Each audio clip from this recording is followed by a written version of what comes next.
काला छतरी वाला आदमी जो कभी दिखता नहीं था। लगातार 3 दिनों से बारिश हो रही थी। विशाल रात को अपनी बाइक से घर लौट रहा था। सड़क पूरी तरह सुनसान थी। तभी उसने देखा सड़क के बीचों बीच एक आदमी काली छतरी लेकर खड़ा था। अजीब बात यह थी कि तेज बारिश के बावजूद उस आदमी के कपड़ों पर एक भी पानी की बूंद नहीं थी। विशाल ने बाइक रोकी। भाई साहब, रास्ते से हट जाइए। उस आदमी ने कोई जवाब नहीं दिया। वो बस धीरे धीरे अपना हाथ उठाकर सामने पुराने पुल की तरफ इशारा कर दिया। विशाल ने उधर देखा। पुल बिल्कुल खाली था। जब उसने दोबारा उस आदमी की ओर देखा, वो गायब हो चुका था। सिर्फ काली छतरी सड़क पर पड़ी थी। जिज्ञासा में विशाल ने छतरी उठा ली। जैसे ही उसने छतरी खोली, बारिश अचानक रुक गई। पूरा इलाका खामोश हो गया। फिर छतरी के अंदर से किसी ने बहुत धीमी आवाज में कहा, अब तुम मुझे घर तक छोड़ दोगे। विशाल ने घबराकर छतरी बंद कर दी। लेकिन अब उसे महसूस हुआ उसके पीछे किसी की गीली पैरों की नहीं, बल्कि सूखे पैरों की आवाज आ रही थी, ठक ठक ठक।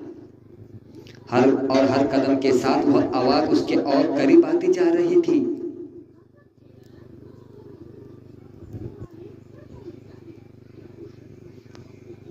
विशाल ने छतरी तुरंत बंद कर दी, लेकिन आवाज बंद नहीं हुई।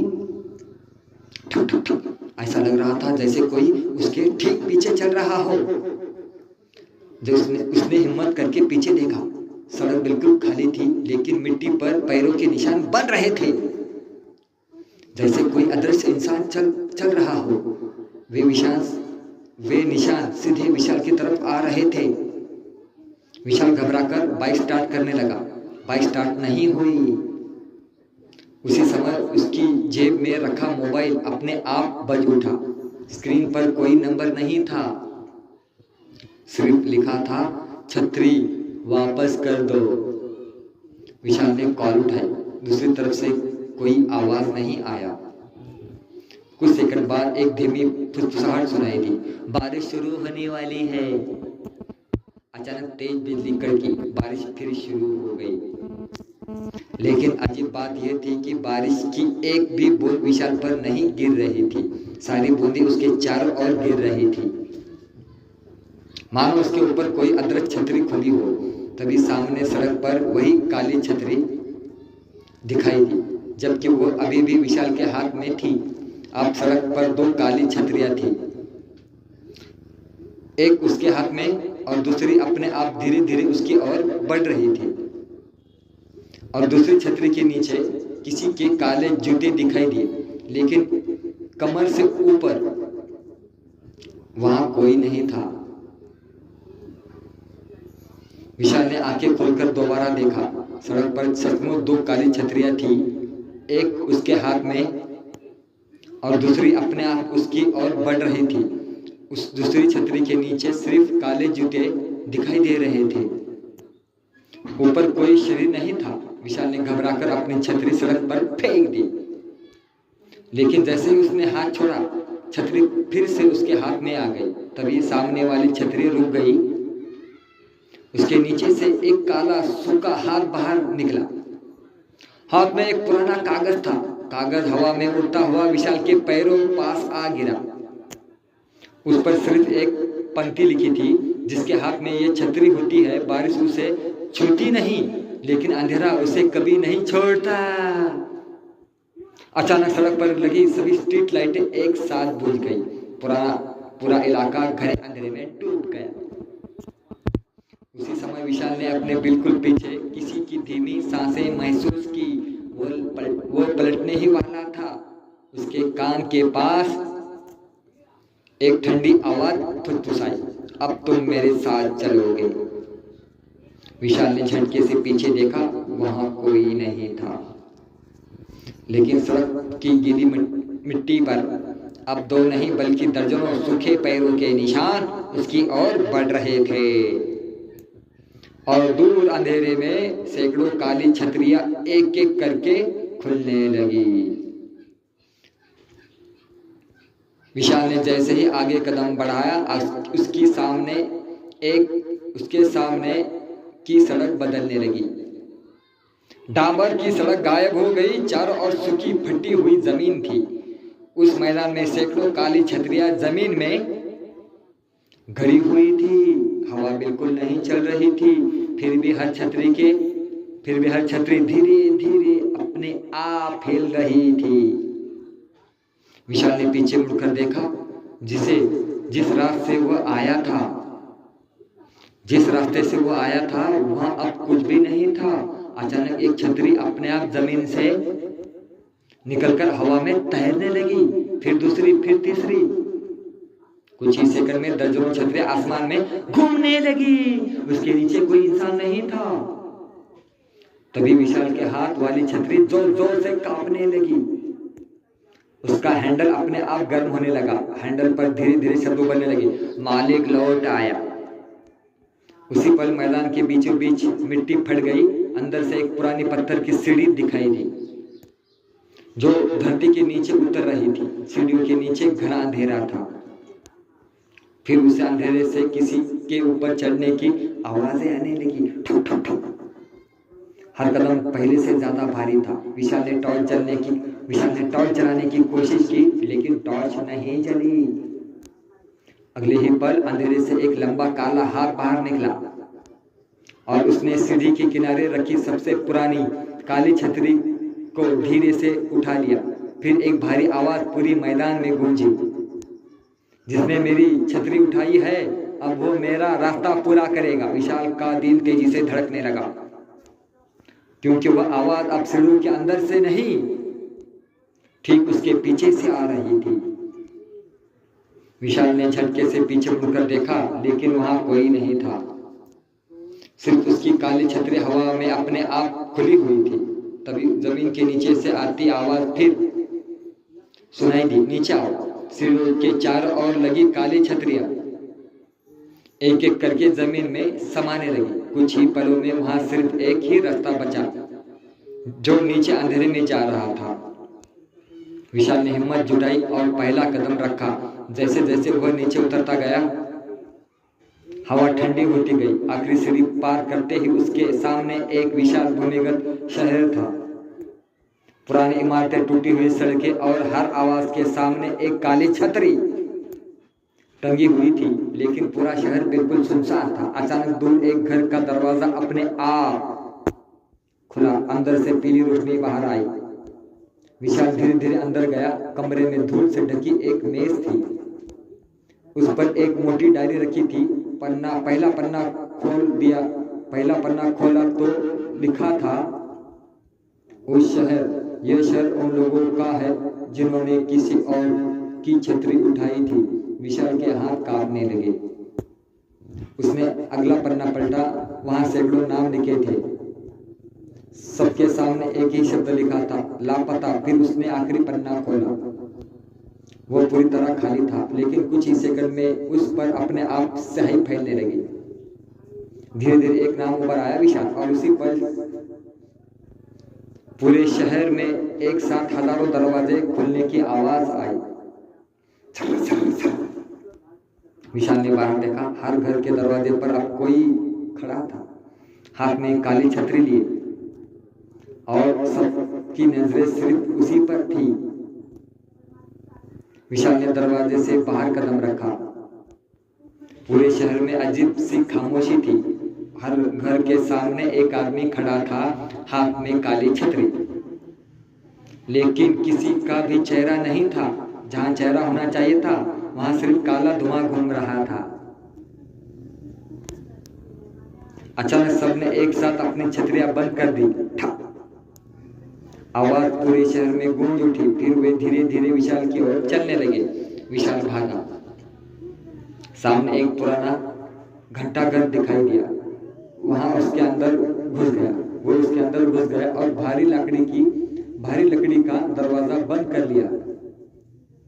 अंदर एक विशाल घड़ी लगी थी, लेकिन उसकी सुइयां उल्टी दिशा में घूम रही थी। घड़ी के नीचे एक पित्तल की पट्टिका लगी थी, जब समय उल्टा चले छतरी का मालिक जाग जाता है। अचानक घड़ी ने 6 बार घंटी बजाई, ठन ठन ठन। हर घंटे के साथ कमरे की दीवारें पर दरारें पड़ने लगी। आखिरी घंटे बजते ही फर्श के बीचों बीच एक गोल ढक्कन अपने आप खुला। नीचे से ठंडी हवा का तेज झोंका आया। फिर उसी अंधेरे से एक लंबा साया बाहर निकला। उसके हाथ में वही सबसे पुरानी खाली छतरी थी। उसने पहली बार अपना सिर उठाया और भारी आवाज में बोला, विशाल, मेरी छतरी तुमने उठाई थी, अब मेरी जगह तुम्हें खड़ा होना चाहिए। मेरी जगह तुम्हें खड़ा होना होगा। इतना कहते ही पूरे शहर की सारी छतरियां एक साथ खुल गई और आसमान से बारिश नहीं,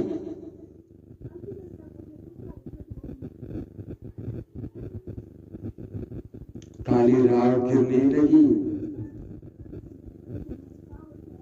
काली राख आसमान से लगातार गिर रही थी।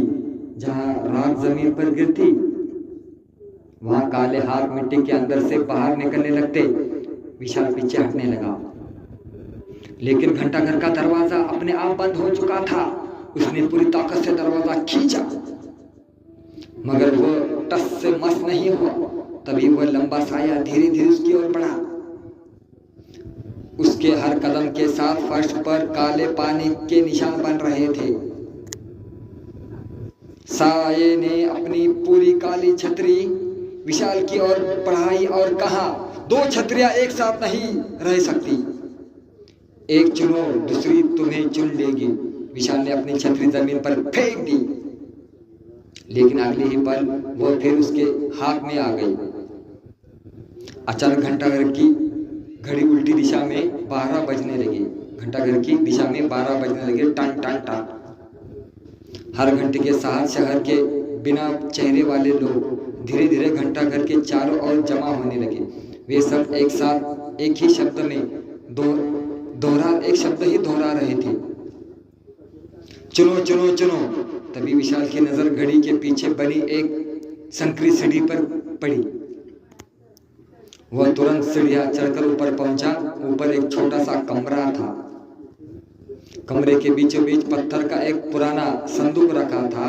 संदूक पर लोहे की पट्टी जड़ी थी, जिस पर लिखा था, छतरी का पहला मालिक यहाँ सो रहा है, इसे मत खोलना। लेकिन तभी संदूक के अंदर से किसी ने 3 बार दस्तक दी, ठक ठक ठक। और फिर एक धीमी आवाज आई, विशाल, अगर बचना है तो मुझे बाहर निकालो। विशाल ने हाथ धीरे धीरे संदूक की कुंडी की और बढ़ने लगे। विशाल का हाथ संदूक की कुंडी तक पहुंच ही गया। अंदर से फिर आवाज आई, जल्दी, वो ऊपर आने वाला है। बाहर घंटाघर की सीढ़ियों पर किसी के धीरे धीरे चढ़ने की आवाज गूंज रही थी, ठक ठक ठक। हर कदम के साथ कमरा कांपने लगा। विशाल ने एक पल के लिए आंखें बंद की और संदूक खोल दिया। ढक्कन खुलते ही बर्फ जैसी ठंडी हवा पूरे कमरे में फैल गई, लेकिन संदूक के अंदर कोई इंसान नहीं था। सिर्फ एक पुरानी फटी हुई काली रेनकोट रखी थी। रेनकोट के नीचे एक चिट्ठी दबी हुई थी। विशाल ने उसे उठाया। उस पर लिखा था, छतरी से मत डरना, उसका मालिक छतरी नहीं रेनकोट पहनता है। इतना पढ़ते ही कमरे का तापमान अचानक गिर गया। पीछे से किसी ने बहुत धीरे से कहा, तुमने देर कर दी। विशाल पलटा। दरवाजे पर वही लंबा साया खड़ा था, लेकिन इस बार उसके हाथ में छतरी नहीं थी। वह काला रेनकोट पहने हुए था। उसकी आंखें अंगारों की तरह चमक रही थी। उसने मुस्कुराकर कहा, छतरी तो सिर्फ लोगों का यहाँ तक लाने का रास्ता है, असली मालिक मैं हूँ। इतना कहते ही पूरे घंटाघर की दीवारें टूटने लगी। फर्श पर बड़ी बड़ी दरारें पड़ गई। नीचे से काला पानी तेजी से ऊपर भरने लगा और उस पानी में सैकड़ों काली छतरियां अपने आप तैरती हुई विशाल की ओर आने लगी। काला पानी कमरे में तेजी से भर रहा था। सैकड़ों काली परछाइयां पानी में तैरते हुए विशाल की ओर बढ़ रही थी। रेनकोट पहने वह रहस्यमय आदमी मुस्कुराया। 100 साल से मैं नए मालिक का इंतजार कर रहा था और तुम खुद मेरे पास चले आए। विशाल पीछे हटना चाहा, लेकिन उसके पैरों के नीचे का फर्श टूट गया। वह सीधे काले पानी में गिर पड़ा। पानी के अंदर अजीब सन्नाटा था। तभी उसे महसूस हुआ कि कोई उसका पैर पकड़कर नीचे खींच रहा है। विशाल ने टॉर्च जलाई। रोशनी में उसने देखा पानी के नीचे एक पूरा डूबा हुआ शहर था। उस शहर की हर छत पर एक काली छतरी लगी हुई थी। बीचों बीच पत्थर का एक विशाल सिंहासन था। विशाल सिंहासन के पीछे दीवार पर लिखा था, बारिश कभी अपने आप नहीं आती, उसे कोई बुलाता है। तभी सिंहासन पर बैठी एक काली आकृति धीरे धीरे खड़ी हुई। उसकी आंखें पूरी तरह सफेद थी। उसने विशाल की ओर देखकर कहा, जिस दिन मेरी छतरी धरती पर गिरती थी जिस दिन मेरी छतरी धरती पर गिरती थी, उस दिन वह शहर डूब गया था।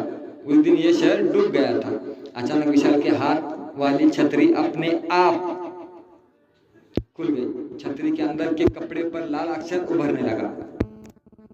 अंतिम दरवाजा खुल चुका है। उसी क्षण पूरा डूबा शहर जोर से कांपने लगा। सिंहासन के पीछे पत्थर की एक विशाल दीवार टूट गई और उसके पीछे से कुछ ऐसा बाहर आने लगा जिसका आकार किसी इंसान जैसा नहीं था। उसकी गर्जना से पूरा पानी उबलने लगा। रेनकोट वाला आदमी पहली बार घबरा कर चिल्लाया, भागो, ये जाग गया। रेनकोट वाला आदमी पहली बार डर गया। वह पीछे हटते हुए चिल्लाया, भागो, अगर यह बाहर आ गया तो पूरी दुनिया में कभी बारिश नहीं रुकेगी।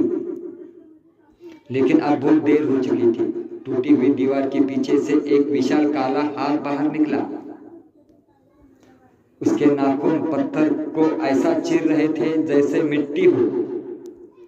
पूरा डूबा हुआ शहर कांपने लगा। इमारतें एक एक करके गिरने लगी। विशाल ने देखा कि उसके हाथ की काली छतरी तेजी से चमक रही थी। छतरी का हैंडल पर नए शब्द उभर आए, जिसने मुझे उठाया वही मुझे समाप्त कर सकता है। विशाल ने पूरी ताकत से छतरी उस विशाल दरार की ओर फेंक दी। छतरी हवा में घूमते हुई सीधे उसके काले हाथ से टकराई। एक भयानक विस्फोट हुआ। पूरे शहर में सफेद रोशनी फैल गई। काला हाथ धीरे धीरे पत्थर बन गया। फिर हजारों टुकड़ों में टूटकर पानी में बिखर गया। रेनकोट वाला आदमी भी चीखने लगा। उसका शरीर धुएं में बदलने लगा। गायब होने से पहले उसने विशाल से कहा, बुराई कभी नहीं मरती नहीं, बुराई कभी मरती नहीं, वो सिर्फ नया रास्ता ढूंढती है। अगले ही पल डूबा हुआ शहर गायब हो गया। विशाल ने अपनी आंखें खोली। वो उसी पुराने पुल पर खड़ा था।